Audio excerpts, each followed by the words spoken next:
Pour certains experts, c'est l'oligarque le plus corrompu d'Iran. Ali Shamkhani, 67 ans, était à la tête de la plus haute instance sécuritaire de la République islamique d'Iran pendant 10 ans. Et s'il a joué un rôle clé dans le récent rapprochement entre Téhéran et Riyad, il était aussi proche de certains trafiquants de drogue.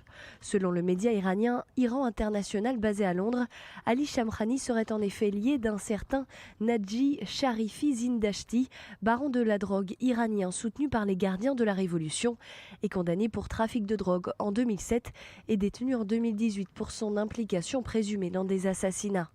Selon l'Iran International, celui qui était encore il y a quelques semaines le secrétaire du Conseil suprême de la sécurité nationale d'Iran aurait même reçu de Naji Sharifi Zindashti pas moins de 3,5 millions de dollars par an.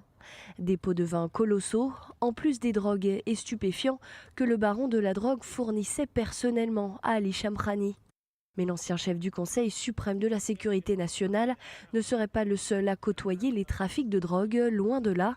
Selon ce média iranien basé à Londres, plusieurs hauts responsables des gardiens de la Révolution, des membres du Conseil suprême ou encore des responsables de la municipalité de Téhéran et des membres du Parlement seraient eux aussi en lien avec, entre autres, Naji Sharifi Zindashti.